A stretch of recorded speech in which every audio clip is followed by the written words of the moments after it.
नमस्कार दोस्तों। जैसा कि हम सब ने बचपन से सुनता आया है कि नर्सिंग के फील्ड में करियर के पार संभावनाएं रहती है, क्योंकि इस फील्ड में बहुत सारी गवर्नमेंट जॉब ऑफर करती है गवर्नमेंट।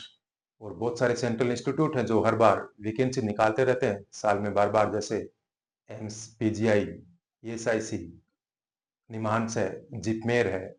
रेलवे की वैकेंसी आती है, उसके साथ साथ अपने स्टेट की भी वैकेंसी कुछ आती है। और इसके साथ साथ बीएससी और एमएससी वालों के लिए जैसे टीचर लगने का भी शानदार अपॉर्चुनिटी इस फील्ड में बनता है उनके लिए। और अभी इन दिनों में जो वैकेंसी आई है वो इंडिया के सबसे बड़े जो नेटवर्क है रेल विभाग में एक आरआरबी नर्सिंग की वैकेंसी आई हुई है। नर्सिंग सुपरिटेंडेंट की एग्जाम आरआरबी कंडक्टर आ रही है आने वाले महीनों में, और उसी की तैयारी बहुत सारे कैंडिडेट जमकर कर रहे हैं। आज के इस वीडियो में हम आपको बताएंगे कि कैसे रेलवे में आने के बाद आपको जो क्या जॉब फैसिलिटी रहती है, क्या सैलरी रहती है, ट्रांसफर एक बार होने के बाद जॉब रेलवे में होता है कि नहीं होता। इसी सब सवालों का जवाब लेने के लिए आज हमारे सामने एक सीनियर नर्सिंग अधिकारी को मैंने आमंत्रित किया है।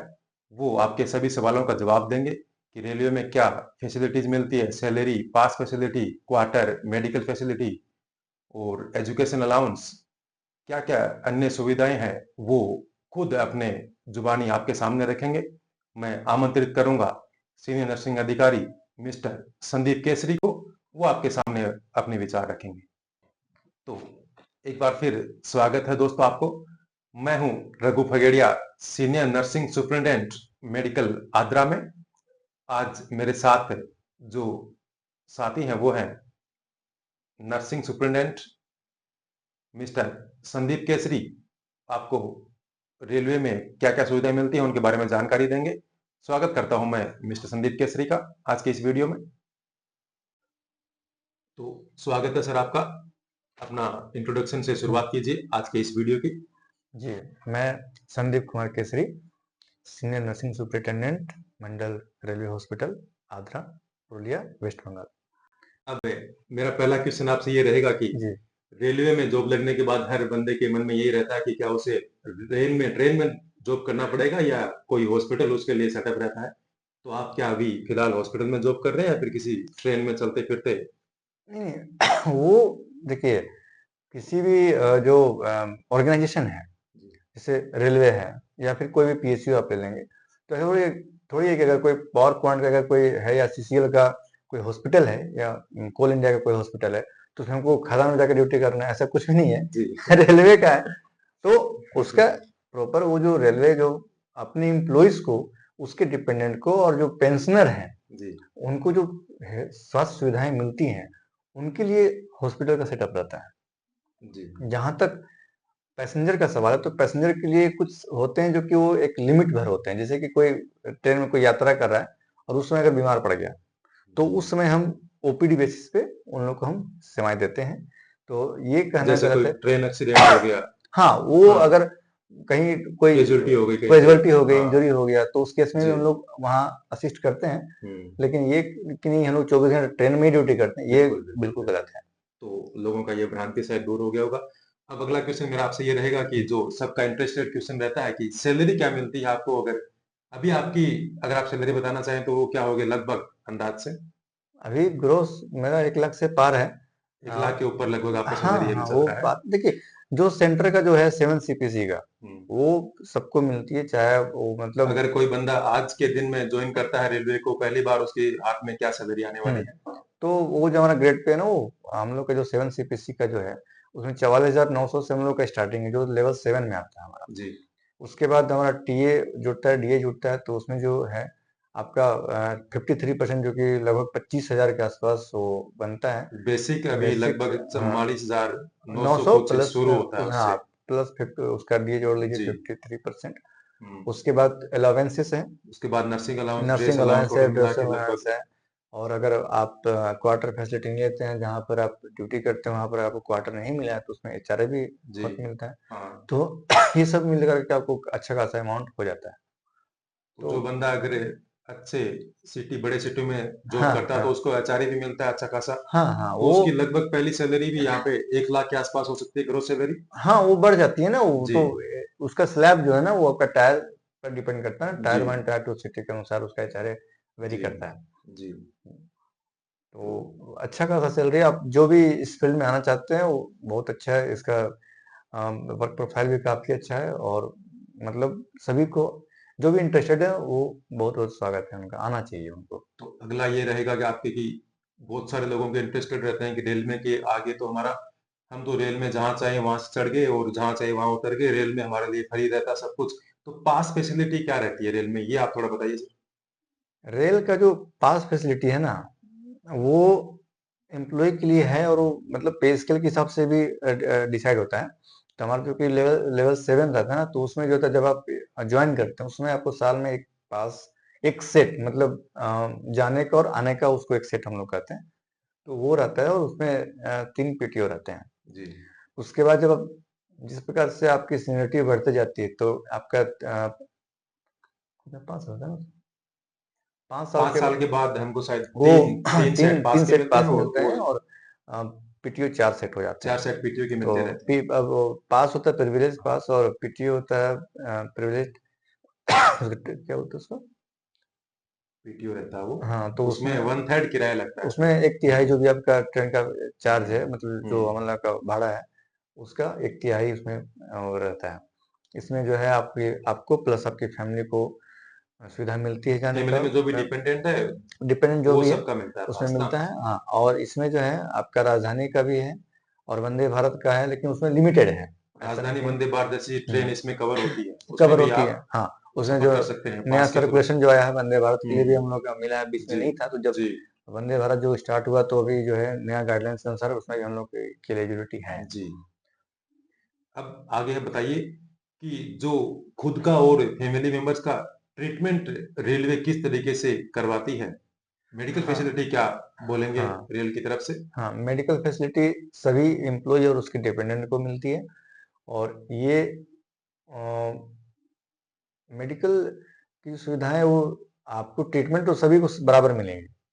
हाँ, वो है कि केबिन या जनरल वार्ड हो तो वो बेसिक, ग्रेड पे के हिसाब वो से ग्रेड मिलता है। पे पर डिपेंड करता है। जैसे हम्म। हमारा जब आप एंटर करते हो तो सेमी प्राइवेट का जो उसमें ऑप्शन रहता है, जी। वो हम लोग का जो एलिजिबिलिटी है वो रहती है। तो मतलब रेलवे खुद को और अपने फैमिली मेंबर्स को अच्छी मेडिकल फैसिलिटी प्रोवाइड करवाती फैसिलिटी, है, चाहे उसके हॉस्पिटल में हो या फिर बाहर आपको टाई अप हाँ वो प्राइवेट हॉस्पिटल में भी हमारा आपको रेफर कर देती रेफरल का भी सिस्टम है। है। जी। जब कोई ऐसा ऐसी बीमारी है जिसका इलाज हमारे पास नहीं है, या हम्म। कुछ ऐसा कुछ इन्वेस्टिगेशन है जो हमारे पास उपलब्ध नहीं है, जी तो उस कंडीशन में रेफर किया जाता है, जो कि रेलवे का टाई अप हॉस्पिटल है। अभी क्या हो रहा है कि अभी ऑनलाइन सिस्टम हो गया, तो उसमें हमारा एक उम्मीद कार्ड जिसको बोलते जी हैं, यूनिक मेडिकल आइडेंटिटी कार्ड उसको बोलते हैं, तो वो हमारे सब एम्प्लॉय को और डिपेंडेंट के, उसके अलावा जो पेंशनर हैं जो रेलवे से रिटायर कर चुके हैं, तो उनको भी ये सुविधा मिलती है। वो कार्ड आप वो ऑल ओवर इंडिया में किसी भी आप हॉस्पिटल, जो रेलवे का हॉस्पिटल है, वहां हम्म। पर जाके आप उसके बेसिस पे आप ट्रीटमेंट का सुविधा ले सकते हैं। जी बहुत अच्छा बताया आपने। और इसमें एक और चीज मैं बताना चाहता हूँ कि हम्म उसमें जब आप प्राइवेट में हॉस्पिटल से, जो आपका आपका अगर अपना डिवीजन का है, जैसे रेलवे का जो डिवीजन होते हैं, जोन होते हैं, उसके बाद डिवीजन होते हैं, तो हम्म जैसे साउथ ईस्टर्न रेलवे हमारा 4 डिवीजन है। हम्म तो खड़गपुर है, चक्रधरपुर है, आगरा है और रांची है। तो इसमें क्या है कि आप अपने डिवीजन में हैं, और उम्मीद कार्ड के बेसिस पे जो टाइप हॉस्पिटल हैं वहां पर आप जाकर के ट्रीटमेंट ले सकते हैं। और लेकिन इसका एक कंडीशन है कि आप जो है जब आप ट्रीटमेंट ले रहे हैं तो आपको जो भी कॉम्पिटेंट अथॉरिटी है उनको इन्फॉर्म करना जरूरी जी। होता है, ताकि रेल जो है आपको रिइम्बर्समेंट कर दे, या फिर आपको जो है हम्म। वो अपना जिस प्रकार से उसको मैनेज करे, तो ये हमेशा। रिम्बर्समेंट का मतलब यहाँ पे है कि अगर आपने जितना खर्चा लगा है उसका 1/3 सीजीएचएस रेट से शायद रेल प्रोवाइड करती है, अगर आप बिल उसमें अटैच करते हैं तो। हाँ, इसमें जो भी रेलवे का जितने भी रेफरल यूनिट हैं, या फिर रेफरल जो मतलब जाता है पेशेंट्स ना, तो सीजीएचएस के ही बेसिस पे उनका पेमेंट होता है। पेमेंट होता है। हाँ, चाहे आप खुद से जाएं या रेलवे का जो डॉक्टर हैं वो रेफर करके भेजें, तो आपका रेट वही सीजीएचएस का ही रेट उसमें जी परमिसेबल है। बहुत अच्छा। अगला हम आपसे पूछना चाह रहे हैं कि क्वार्टर फैसिलिटी क्या मिलती है, रहने के लिए क्या सुविधा रेल प्रोवाइड हम्म करता है अपने एम्प्लॉइज के लिए और उनके फैमिली मेंबर्स के लिए, हम्म किस टाइप के क्वार्टर प्रोवाइड करता है। क्वार्टर जब आप कहते हैं तो हम एलिजिबल होते हैं टाइप 4 क्वार्टर का, जी। जो हमारा स्टार्टिंग होता है हाँ। लेवल 7 का, टाइप 4 मतलब 4 रूम्स रहेंगे उसमें, इसको हाँ। आप 3 बीएचके बोल सकते हैं। हम्म, तो वो है, लेकिन बहुत जगह क्या होता है कि ये फैसिलिटी नहीं मिल पाती क्योंकि क्वार्टर का शॉर्टेज भी होता है। जी। तो बहुत जगह लोग होते हैं कि अपना रूम लेकर के या फिर अपना फ्लैट वगैरह में भी रहते हैं, उसमें करते, तो खैर एचआरए मिलता है। लेकिन हमारा जो एलिजिबिलिटी है, जिसके लिए हम हैं, तो वो हमारा टाइप 4 के लिए एलिजिबल है। जी। बाकी नहीं होने पर लोग टाइप 3 या टाइप 2 में भी रहते हैं। वो फिर अपना अपना है सिचुएशन, जिस प्रकार से वहाँ उस प्रकार से वहाँ एडजस्ट करके रहते हैं। जी। अच्छा, रेलवे में एक बार ज्वाइन करने के बाद ट्रांसफर का क्या फैसिलिटी रहता है? क्या ट्रांसफर हो सकता है क्या? लेकिन नियमतः जो है, अगर आप एक ही जोन में इंटर डिविजनल या एक ही डिवीजन में, इंट्रा डिविजनल उसको बोलते हैं, आप कभी उसके लिए अप्लाई कर सकते हैं। वो तीन, एक्चुअली क्या है कि ट्रांसफर का 3 नियम है। जी। एक है आपका ऑन रिक्वेस्ट जिसको बोलते हैं, वो है कि आपने जहाँ ज्वाइन किया उसके बाद आपको लगता है कि नहीं, मुझे यहाँ पर से ज़्यादा मुझे या घर के नज़दीक, या बहुत सारे कारण होते हैं, तो वहाँ जाना चाहते हैं, तो उस प्रकार से खुद के लिए वो अपना अप्लाई करते हैं। तो अगर आपका एक डिवीज़न के अंतर्गत या फिर एक ज़ोन के अंदर में है, तो उसके लिए कोई टाइम पीरियड का बाउंडेशन नहीं है कि आप जो है इतने समय के बाद ही अप्लाई कर सकते हैं। आपने आज ज्वाइन किया, कल को उसको आप उसको अप्लाई कर सकते हैं। लेकिन अगर आप ज़ोन बदलते हैं, जैसे हमारा साउथ ईस्टर्न रेलवे है, मैं ईसीआर में जाना चाहता हूँ, ईस्ट सेंट्रल में, या फिर मैं ईस्टर्न रेलवे में जाना चाहता हूँ, तो मुझे उसके लिए कम से कम 5 साल वेट करना पड़ेगा। जी।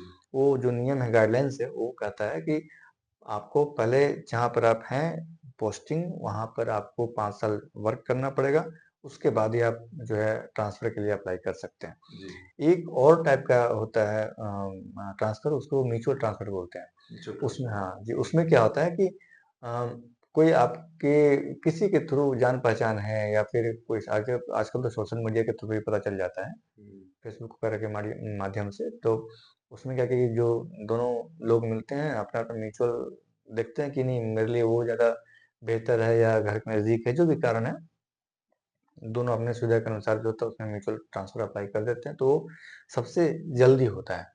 म्यूचुअल। तो म्यूचुअल तो ट्रांसफर, मतलब 3 टाइप के ट्रांसफर इसमें हो गए। एक हम्म, तो स्पाउस ट्रांसफर होता है। एक स्पाउस में भी आता है उसमें, हाँ, हाँ। आपने सही याद दिलाया। जी। तो स्पाउस ग्राउंड पे जो होता है, जैसे कि आप यहाँ जॉब कर रहे हैं, हुँ। और आपके हस्बैंड या वाइफ जो भी है, वो हुँ। कहीं दूसरे डिवीजन में या कहीं दूसरे हुँ। जोन में कार्यरत हैं, तो हाँ। आप अप्लाई करते हैं उसके लिए, तो आपको जो है वो प्रायोरिटी मिलता है उसमें, प्रायोरिटी बेस पे मिलता है। प्रायोरिटी तो मिलता है। सबसे जो ईज़ी ट्रांसफर होता है वो शायद म्यूचुअल ट्रांसफर यहाँ हो सकता है, हाँ, क्योंकि जिसमें उसमें कोई बाउंडेशन नहीं उसमें होती। तो अभी ये कर दिया ना सेंट्रल गवर्नमेंट, तो हमारा हुँ। जो है उसने कर 3 दिया कि महीने के 3 अंदर महीने अंदर के चालू अंदर होना है। आपको जो उसमें कर देना, ज़्यादा लेट नहीं करना है। क्योंकि उसमें किसी भी को तो कोई नुकसान कोई नहीं है, एक नुकसान बंदा जा रहा है, एक बंदा आ आ रहा है। रहा है, उसमें किसी का कोई, हाँ। जैसे होता है ना कि मैं नहीं छोड़ूंगा, हाँ, मैं नहीं छोड़ूँगा, हाँ, ये जब है, तक कि वो है। मेरे पास स्टाफ दूसरा नहीं स्टाफ आते नहीं हैं, आएगा तब तक मैं हाँ, तो छोड़ूँगा मैं नहीं, तो स्टाफ हाँ, शॉर्टेज ये बहुत तो हो इसमें वो रहा तो है। कुछ करना है नहीं, हुँ। तो आपको हुँ। एक स्टाफ चाहिए, आपको स्टाफ मिल रहा है, मेरे को हुँ। छोड़ दो आप, तो वो 3 जी। महीने का उसने टाइमलाइन सेट कर दिया उसके लिए। हुँ। तो 3 टाइप के ट्रांसफर, एक ऑन हम्म, रिक्वेस्ट ट्रांसफर, एक स्पाउस ट्रांसफर और एक म्यूचुअल म्यूचुअल ट्रांसफर, ट्रांसफर जी। जिसमें पहली प्रायोरिटी यहाँ म्यूचुअल ट्रांसफर को मिलती है, उसके बाद स्पाउस स्पाउस ग्राउंड पे ट्रांसफर, उसके बाद ऑन रिक्वेस्ट ऑन तो रिक्वेस्ट अपनी पे, इच्छा से हम लगाते हैं, जहाँ हाँ भी हाँ, सीट खाली हो वहाँ पे वो अपना जो भी है उसके अनुसार वैलिड होता है। बेस पे आप लग जाते हैं, और हाँ, अगर सीट खाली है तो बुलावा आता है तो यहाँ से छोड़ते हैं तो वो चले जा सकते चले हो, जाते हैं, वो थोड़ा नहीं लंबा तो प्रोसेस है, वो लंबा टाइम प्रोसेस है, लगता है टाइम भी उसमें, लगता है वो उसमें। टाइम टेकिंग जी। है वो। जी। उसके बाद हम बात करेंगे जैसे ड्यूटी हावर्स आपका कितना जी घंटे का रहता है, कैसे जी, ड्यूटी मैनेज करते हैं, कितना टाइम का चलता है वो, हम्म, शिफ्ट क्या है? ड्यूटी आवर्स देखिए, वो सब जोन का जोन का कर सकते हैं, अलग अलग होता है। जैसे कि हमारा जो है, वो हमारा 7-7-9 का ड्यूरेशन है। जी। मॉर्निंग शिफ्ट 7 घंटे का, हम्म। इवनिंग शिफ्ट 7 घंटे का, और 9 घंटे का नाइट रहता है। हम्म। तो मॉर्निंग जो रहता है हमारा सुबह 7 बजे से लेकर के दोपहर के 2 बजे तक, हम्म। फिर 2 बजे से जो 9 बजे तक का समय होता है वो इवनिंग शिफ्ट कहलाता है, और रात को 9 बजे से लेकर के सुबह के 7 बजे तक जो होता है वो नाइट शिफ्ट। कहीं कहीं ये वेरी करता है, जैसे जी। ईसीआर में जो होता है वो सुबह 8 बजे से उनका शिफ्ट शुरू होता है और शाम हम्म। को 4 बजे तक का रहता है उनका। जी। और बाकी अपना अपना है, जैसे जिस प्रकार से जो सेटअप होता है, लेकिन कुल मिला के बात बराबर पड़ता है, वो 1 घंटा आगे पीछे रहता है, लेकिन मतलब 24 घंटे में आपको डिवाइड करना है, हाँ, ड्यूटी वो आपको ही 3 शिफ्ट करना है, रहेगा, चाहे हाँ, कैसे करो। कैसे करो, बात ये है, हाँ, हॉस्पिटल खाली नहीं रहना चाहिए, नहीं है, एनी नहीं, टाइम स्टाफ आपका आपको अवेलेबल होना अवेलेबल होना चाहिए। चाहिए। स्टाफ 1 घंटा या ऊपर नीचे करना है वो अपने हिसाब से आप मैनेज वो करो। कहीं कहीं मैनेज हाँ, करते हैं, मैनेज बस करने वही वाले हैं, करना है। हाँ, उसमें जैसे कि मेरे को भाई थोड़ा जल्दी छोड़ देना, मेरे को थोड़ा काम है। हाँ, वो भी ठीक है है? और टाइमिंग भी जैसे पहली हाँ, शिफ्ट 6 घंटे की कहीं रहती है हाँ, तो दूसरी वहाँ 8 घंटे की हो जाती है, हाँ, जैसे तीसरी ज्यादा हाँ, टाइम की हो कहीं जाती है, हाँ, तो वही कहीं अपने हिसाब से सबका जगह ये अलग हाँ, अलग रहता है, ठीक है। कहीं-कहीं जैसे कि अगर आप सेंट्रल गवर्नमेंट का जो या ऑटोनॉमस बॉडी जो है, हाँ, जैसे एम्स वगैरह, पीजीआई वगैरह, तो उसमें 6-6 12 छह घंटे का छह शिफ्ट घंटे का होता है। चलता है वहां पे, हाँ, मॉर्निंग और इवनिंग है, मॉर्निंग उसके में बाद 6-6 नाइट घंटे, वहाँ नाइट पूरी 12 12 घंटे घंटे की का, हाँ। रहती है। लेकिन उसमें वही है कि महीना में आप जो है आपको 6 नाइट रहता है या 8 नाइट नाइट वहाँ रहता है, कम और मिलती लेकिन होगी। उसमें ऑफ 8 ऑफ रहते हैं। हाँ, हमारा वो सिस्टम नहीं है। तो यहाँ पर एक ड्रॉबैक ये है कि यहाँ पे ओनली हाँ, 6 यहाँ पर 6 डेज डेज़ वीक है। आपको करना है, और ये हम्म। हर हर ऑर्गेनाइजेशन में प्रोस एंड कॉन्स रहते हैं। हम्म। आपको कहीं कुछ मिलेगा तो कहीं कुछ नहीं मिलेगा, तो हम्म। ये लगा रहता है। हम्म। तो यहाँ पर हमारा जो है 6 दिन आपको काम करना है, 1 दिन का एक दिन वीकली रेस्ट रेस्ट है। मिलता है। और हमारा ये है कि 3 मतलब 3 शिफ्ट में जो ड्यूटी है ना, हाँ, ड्यूटी का वो नेचर कैसा है वो थोड़ा आप हाँ, बताइए सर। ड्यूटी का नेचर दूसरे जो सेंट्रल जो इंस्टीट्यूट है उनके हाँ, हाँ। कंपैरिजन क्या यहाँ उन पे। कंपैरिजन में तो माइल्ड टू मॉडरेट बोलेंगे। माइल्ड टू मॉडरेट, हाँ, थोड़ा सा इजी बोल सकते हैं ना। थोड़ा-सा बोल सकते हैं, क्योंकि बोल सकते हैं। हाँ। यहाँ पर मैंने देखा है कि मोस्टली जो पेशेंट्स हैं, वो आपका क्रोनिक पेशेंट्स हैं, मतलब और हम्म। सिस्टेमिक डिजीज़ जो होता है, जी। जैसे हाइपरटेंशन, सीओपीडी, जी। सीकेडी और डायबिटीज़ वगैरह के कॉमन हम्म। है यहाँ पर। हम्म। तो यहाँ पर उससे क्या होता है ना कि पेशेंट सब रिपीट्स होते हैं। ये रिपीट होते रहते हाँ, हैं। मतलब एक पेशेंट आया तो अगर उसको डिस्चार्ज हमने कर दिया, 2 महीने बाद, 3 महीने बाद फिर वो पेशेंट आएगा सेम कंप्लेंट लेकर के, तो बहुत ज़्यादा उसमें जी। कुछ रहता नहीं। डॉक्टर्स को भी पता होता है पेशेंट्स के बारे में हम्म। कि क्या इनका इवन नहीं, मेडिसिन और दूसरी चलता है। बात रेल में ये भी तो रहता और है ना कि पेशेंट या उसके डिपेंडेंट ही आपके पास ट्रीटमेंट लेने हाँ, के वो आएंगे, तो कोई पब्लिक आपके पास ट्रीटमेंट लेने के लिए नहीं हाँ, वो आएगी, तो तो हमने पहले ही जो बताया कि पेशेंट है यहाँ वो पे सिलेक्टिव रहेंगे। हाँ, वो हाँ, पेशेंट जो है यहाँ के उसको जो आपको ज्यादा एम्प्लॉयी पब्लिक है से डील नहीं करना पड़ेगा। वो, और फिर जो पेंशनर हैं उनके फैमिली मेंबर्स हैं जो डिपेंडेंट्स हैं वो ही यहाँ पर है।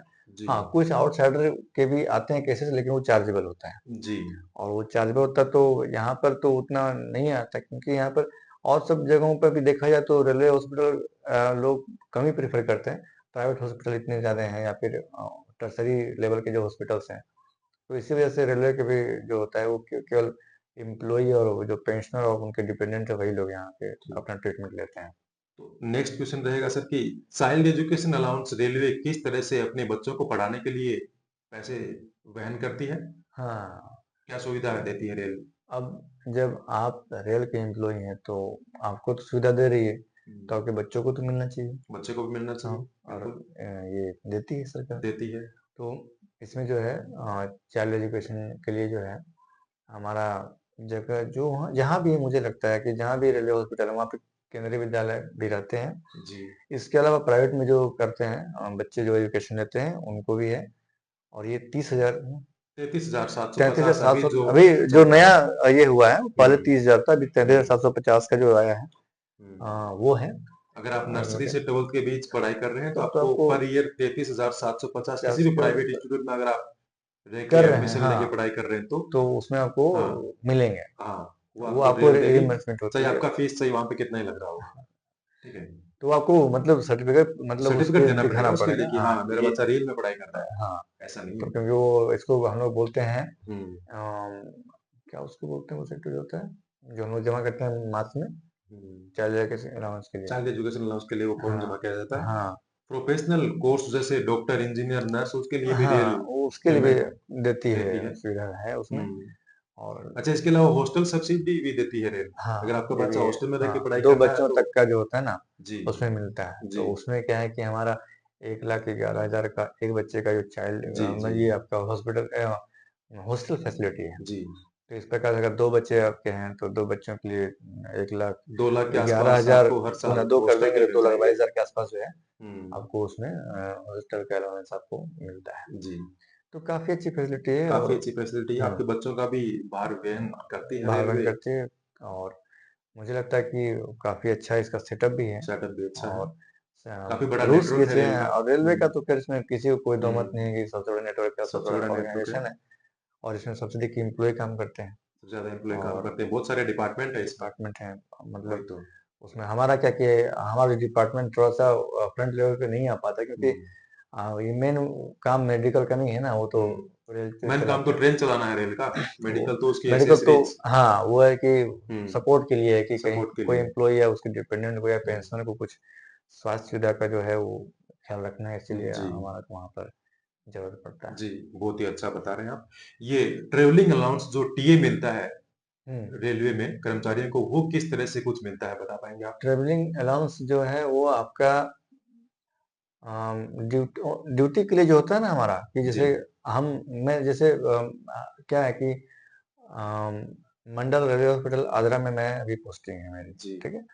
और मुझे कहीं पोस्टिंग दिया है कि आप चले जाओ, अब दूसरे जो स्टेशन है, हुँ, वहाँ पे कोई कैंप है या फिर वहाँ का कोई स्टाफ अगर छुट्टी पर गया है, जी, तो उस केस में हमें वहाँ ड्यूटी के लिए भेजा जाता है। भेजा जाता है। तो उस वहाँ पे जाके हमें ड्यूटी करनी है, तो वो आवर्स बेसिस पे और किलोमीटर के बेसिस पे वो तय किलोमीटर, होता है। शायद जी, 8 किलोमीटर से 8 ज़्यादा अगर किलोमीटर से आप लेकर वो ट्रैवलिंग कर रहे डिस्टेंस हो हैं, गया और उसमें डिस्टेंस क्या है। हाँ, उसमें 6 घंटे का, 12 घंटे का, 24 घंटे का ड्यूरेशन होता है, तो उसके अनुसार वो तय होता है। तो पहले नर्सिंग सुपरिटेंडेंट का पहले का जो था, वो था ₹800 पहले का था। 800 था, अभी शायद ₹1000 अभी कुछ हो गया बढ़ है। गया है वो। अभी हाँ, जो तो डीएम का वो जो अभी जो 50% के ऊपर जो होने हाँ, के हाँ, बाद तो उसमें बढ़ा है। हुँ। उसी प्रकार से आपका हॉलिडे जो है, उसमें भी आपको अलाउंस है। तो अगर आप हॉलिडे के दिन जो भी रेलवे का जो अच्छा, एक जो होता है लीव हाँ, मैनेजमेंट कितना छुट्टियाँ मिलती हैं रेल के कर्मचारी को, नर्सिंग हुँ, कर्मचारी हुँ, को ज्वाइन करना चाहे तो उसको? हाँ। तो रेल में जो है, वो आपका सबसे पहले तो कैजुअल लीव है। तो हाँ, कैज़ सीएल मिलती है, सीएल मिलती है, तो सीएल में जो यहाँ पर 10 है। 10 सीएल। कहीं-कहीं जो हमने देखा है कि 8 सीएल होता है, लेकिन उसमें क्या हुँ, होता है ना कि 2 जो होता है आरएचओ में जुड़ जाता है, आरएच उसमें जुड़ तो जाता है। बात बराबर पड़ता है। अच्छा, आर एलएपी होता है, ईएल और होता है। जिस दूसरे ऑर्गेनाइजेशन जिसको हम लोग ईएल कहते हैं, हाँ, उसको हम लोग एलएपी कहते हैं। लीव ऑन एवरेज पे करके हो। तो वो हमारा साल में 30 है। 30 है। 30 है और इसके अलावा जो एलएचएपी है, हाफ मेडिकल जिसको बोलते जिसको हैं, मेडिकल हम लोग बोलते सिक हैं। जिसको बोलते हैं। अगर आप बीमार होते हैं तो उसके लिए हुँ, जो है रेलवे जो है उसको कहते हैं, साल में आपका जो है वो 10 है। हुँ।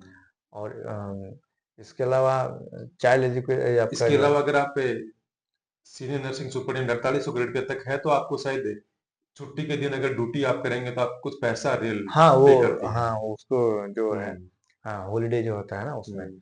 तो आप अगर उस दिन जैसे कि 15 अगस्त या 26 जनवरी जो एनएच जी, है जी। या फिर दुर्गा पूजा के समय, हुँ, तो उसमें अगर आप करते हैं तो नर्सिंग सुपरिटेंडेंट और सीनियर नर्सिंग सुपरिटेंडेंट दोनों में आपको वो हुँ। उस दिन का अभी पेमेंट वो मिलता कुछ है। ₹800 के आसपास पर डे हाँ, मिलता है। हाँ, पहले ₹680 के हुँ, आसपास था, अभी वो हुँ, बढ़ा है वो। हुँ।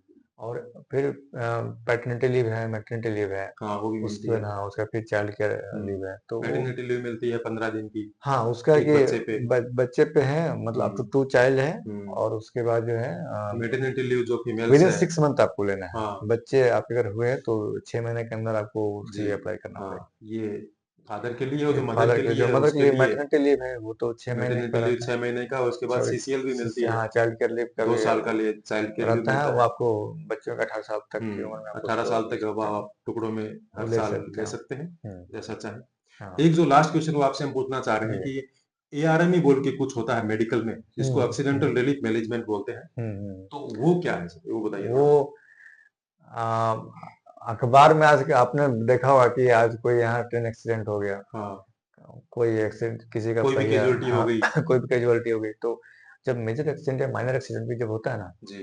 तो उसमें जो है रेलवे का जो हमारा सिस्टम है, उसके अंतर्गत होता है एआरएम, हुँ, एक्सीडेंटल रेलवे मेडिकल इमरजेंसी। हुँ, तो इसमें क्या है कि हमारा जो जो भी यूनिट है, मेडिकल यूनिट, वो पूरा अलर्ट रहता है 24 घंटा। अलर्ट रहता है। वो हाँ, वो आपका अगर आपके जो भी क्षेत्र में है, हुँ, जैसे हमारा अदर डिवीजन का, उस हुँ, अदर डिवीजन के किसी भी क्षेत्र में कि कहीं पर भी हुँ, अगर, या फिर इवन कि अगर कोई दूसरा डिवीजन में भी अगर एक्सीडेंट हुआ है हुँ। और उसने अगर हेल्प के लिए आपको कहा है, तो आपको जाना पड़ेगा। अच्छा, इसमें थोड़ा-सा टोकूँगा मैं। जी। ये जो पहला क्वेश्चन मैंने आपसे पूछा था कि क्या रेलवे में अगर आप आए हैं तो क्या हॉस्पिटल ट्रेन पे चलता रहता है? ये कुछ ऐसा ही है, शायद छोटा हॉस्पिटल ट्रेन में चलता है इसमें, हाँ, ये उसका हम लोग का अगर मैं सही मतलब हूँ तो। समझ हाँ, हाँ, उसमें क्या है ना कि आपको अंदर उसका ओटी सेटअप रहता है। ओटी सेटअप तक हाँ, ट्रेन के अंदर, ट्रेन ट्रेन के के डिब्बों अंदर, में आपको ओटी डिब्बों में सेटअप मिल जाता है। हाँ, वहाँ पर सारी सुविधाएँ रहती है। हाँ, और वो इमरजेंसी मोड की जब भी वहाँ करते हैं वहाँ पर शायद क्या वो कि लोग। हूटर बजता है, हुँ, तो हूटर का सिस्टम है कि अगर 3 हूटर बजे तो रेल का डिरेलमेंट या कुछ हुआ है, हुँ, लेकिन वो मेडिकल इमरजेंसी में नहीं आ रहा है। हुँ, कोई हताहत या फिर किसी जान की कोई हानि नहीं हुई है, लेकिन अगर वो 5 बार हुटर बज 5 रहा है हुटर तो बज गए तो वो मेडिकल तो इमरजेंसी। मेडिकल इमरजेंसी में है और आपको देन एंड देयर आप जहाँ भी हो, हुँ, आपको विदिन 10 मिनट्स आपको हॉस्पिटल में रिपोर्ट करना है। जी, और वहाँ से जो भी ऑन ड्यूटी जो स्टाफ है, वो लोग जाते हैं आर्मी में, और बाकी हॉस्पिटल जो संभालते हैं, जो ऑफ ड्यूटी हैं, जो घर से आए हैं, तो वो हॉस्पिटल संभालते हैं। तो उसमें जो है हमारा पूरा मेडिकल यूनिट जो रहता है वो तैयार रहता है, वो जी, जाता है इंजरी जहाँ पे होती है, एक्सीडेंट जहाँ होता है वहाँ पर स्पॉट में, जी। और वहाँ जाके अपने सुविधाएं देते हैं, अपनी हुँ, सेवाएं देते हैं। हुँ। तो थैंक यू यही सर। यही ये एक चीज मैं बताना चाहता हूँ कि हाँ, यही रेलवे में थोड़ा सा ड्रॉबैक बोल सकते हैं हाँ, कि आप कभी स्टेशन जो है, आप स्टेशन जहाँ पर आपकी छोड़ नहीं पोस्टिंग सकते। है, आप जो हुँ, विदाउट इन्फॉर्मेशन आप नहीं छोड़ सकते। जी, आपको कभी भी आर्मी कॉल हो हो सकता है, सकता ये है। इमरजेंसी है, इसके हाँ, लिए आपको बहुत जरूरी है, अगर आप कहीं जा रहे हैं तो आपको इन्फॉर्मेशन देना पड़ेगा इन्फॉर्मेशन देके अथॉरिटी को, हाँ, उसके बाद ही आप कहीं जा सकते उसके हैं। बाद आप जा सकते हैं। Thank you sir. जी। तो ये थे mister Sandeep Kesari, senior nursing अधीक्षक यहाँ रेलवे हॉस्पिटल आद्रा में कार्यरत है। इन्होंने आपको बताया कि क्या सुविधाएं मिलती हैं रेलवे में एक बार लगने के बाद नर्सिंग सुपरिटेंडेंट को। नर्सिंग अधिकारी और नर्सिंग यहाँ रेलवे में इसका नाम है नर्सिंग सुपरिटेंडेंट, एनएस जिसको बोलते हैं। उसकी जो सुविधाएं रेल क्या क्या प्रदान करती है उसके बारे में कुछ विवरण आपको दिया गया है। उम्मीद है आपको ये पसंद आया होगा, आपको जो डाउट है वो सॉल्यूशन हुए होंगे, और अगर कुछ फिर भी है तो आप कमेंट करके पूछ सकते हैं। धन्यवाद, बहुत बहुत आभार। थैंक यू सर आपका। धन्यवाद। नमस्कार।